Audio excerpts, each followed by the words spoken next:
بسم الله الرحمن الرحيم. السلام عليكم ورحمة الله وبركاته. بنكمل مع بعض ازاي نقدر نحسب الكمبريسيف ستريس وبالتالي السترينث او الافيلابل كومبريسيف سترينث للعمدان، سواء باستعمال طريقة الRFD او الASD باستعمال الجداول. بنخش على مثال اخر، الاكزامبل 4/9 من البروفيسور سيجوي. بيقول لك عندنا وايت فلانج 12 في 58 ارتفاعه 24 قدم is bent at both sides and braced in the weak direction at the third point. يعني هو دلوقتي العمود في الاكس دايركشن في المين عمل له هنج من فوق هنج من تحت، فاصبح الكي بتاعه بيساوي 1 في الاكس دايركشن. لكن جاء عند الواي دايركشن اللي هو بيعتبره الويك واي، راح عامل له بريسنج في بيقول لك at third points، يعني في تلت، يبقى هنا نقطة وهنا نقطة. الهدف من المسألة دي ان هو بيلعب في عايز يخلي زي ما اتفقنا الكي ال على الار اكس هو الميجور فاكتور في حساب الباكلينج، عشان يعني بيقول لك انا ممكن برضو انه مش كل مرة الكي ال على الار واي هي بتديني الماكسيمم فاليو اللي بقدر احسب من عنده معادله بتاعت اويلر وبين بقارن واشوف الشورت والكولم.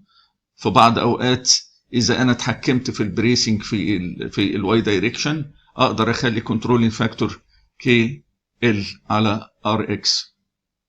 طيب دخلنا في الجدول بتاع الواحد واحد، جبنا الاي اكس والاي واي والاريا والار اكس والار واي زي ما حضراتكم شايفين.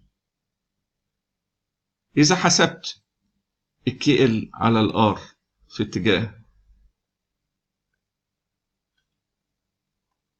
إذا حسبت الكي ال على الار في اتجاه الاكس دايركشن هتلاقي حضرتك الكي ب1، ال ب24.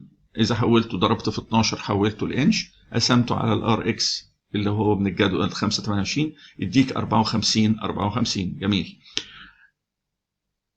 إذا رحت للسلايد الثانية هتلاقي إن الكي بتاعك 1 فعلا، لكن على الارتفاعات الارتفاع تقلص بقى 8 قدم، وال8 في ال12 بقى 51، فاداتك 38 وربع.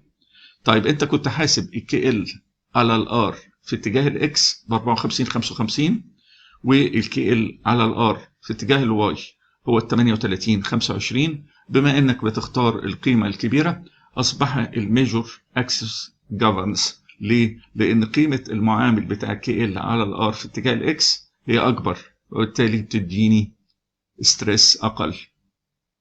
طيب نشوف قصه الفيك كي ال.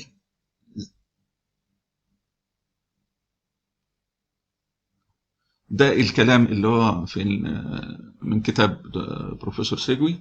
بيقول لك ان انه الavailable strengths given in the column load tables are based on the effective length with respect للواي. الكلام اللي احنا اتفقنا عليه ان الجداول معمول على KL على RY. A procedure of using tables with KXLX however can be developed by examining how the tabular values were obtained. وبيشرح لك القصه اللي احنا اتفقنا عليها، ان انت الاول بيحسب الكي ال وبعدين بيقسم على ار واي، ويقدر بيحسب الاف كريتيكال بناء على انه الجنرال بيقول لك ان كي ال على ار واي هي قيمه الماكسيمم، ويروح داخل وجايب الاف ان. فبيقول لك لو انت عايز تحسب الكي ال بقى اللي تخش بيها الجدول، فبتعتبر كي اكس على ار اكس على ار واي، دي قيمه الكي اللي هي الفيك، وتضرب في ال بتاعك. نفس الكلام اللي احنا اتفقنا عليه، ان احنا الكي واي ال اللي هي اللي بيسموها فيك او اللي بخش بيها على الجدول هي عباره عن كي اكس على ار اكس على ار واي. احنا بنقول كي واي في ال، والال برضه هتتضرب هنا. طب الكي اكس كان 1 والال 24، الار اكس 5/28، الار واي 2/51، يديك 11.4. ده بيقول لك ده الايكويفالنت فاليو بتاعت الميجور اكس بتاع الباكلينج اهو. لكن في اتجاه الواي اللي احنا كنا حاسبينه الكي ال بتاع الواي نتيجه ان الهايت متقسم محطوط فيه 2 هنج في الوسط، وبالتالي اصبح الافكتيف هايت اللي بيحصل له باكلينج في اتجاه الواي هو بس 8 قدم. يبقى ال 11.4 قدم اللي هي الموديفايد في اتجاه الاكس اكبر من ال 8 قدم اللي هي في اتجاه الواي، وبالتالي كنترولينج فاكتور هو الميجور اكس. بتاخد بقى الفيك فاليو دي اللي هي ال 11.4 تضربها في 12 الاول، تحولها الى انش، وترجع تقسم على مين؟ على الار واي، وبالتالي بتساوي 54 55. لو انت لفيت هتلاقي ان ال 54 55 دي هي اصلا كي اكس ال اكس على ار اكس، ولكن احنا يعني الواحد بيشرح الحاجه اللي هو بيستعملوها في حل المسائل، على لانه بعد كده ان شاء الله ما هتشوف مسائل هتبص تلاقيه يروح داخل على طول وحسب الايكويفالنت فيك بتاع كي ال.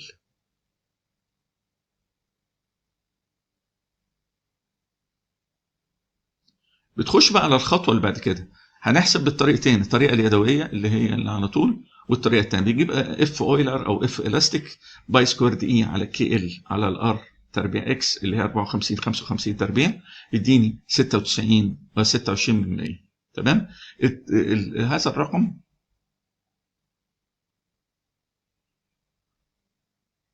اللي هو الاف اي فاليو، لكن الاول هنحسب ال 471 جذر الاي على الاف فيلد اللي هو المحدد انا فين، هل شورت ولا لونج كولوم.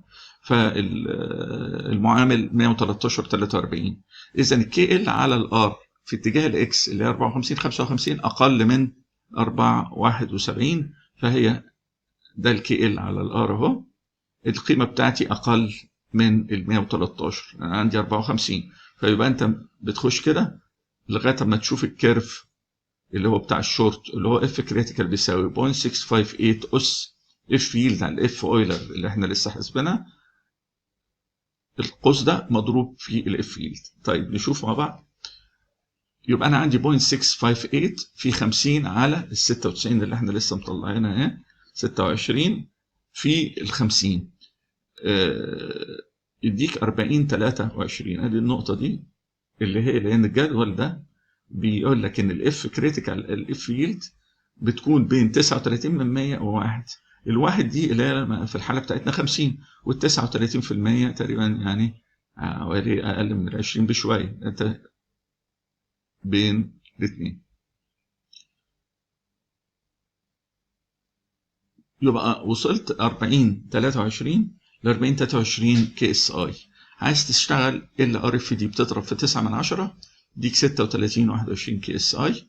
عايز تشتغل بالاي اس دي بتقسم على 1.67.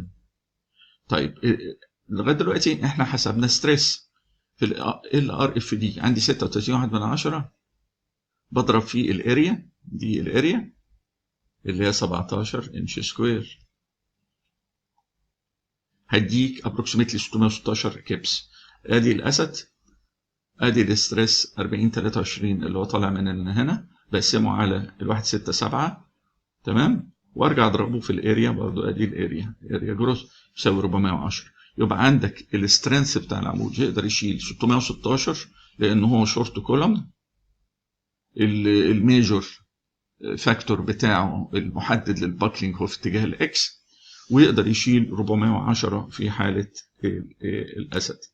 الخطوه بقى المهمه ان انت تطلع نفس القيم دي في الجداول، لانه ممكن ان هو مش كل مره هيحل لك تلاقي انه سولفد اكزامبلز ما بيجيبش سيره اللفه اللي احنا بنعملها دي، بيخش على الجدول على طول بيطلع القيمه. برضه بتخش على تيبل 422، عندنا ده بقى الكيو اي ال واي اللي هو الفيك اللي هو اللي انا بخش بيه الجدول اللي هو 54 55 اللي هو ده. تمام. ال 54 55 بين ال 54 وال 55 في حاله ال ار اف دي يبقى الرقم بتاعي بين ال 36 و4 36 1 من 10. عندي هنا 55% اضربها في الفرق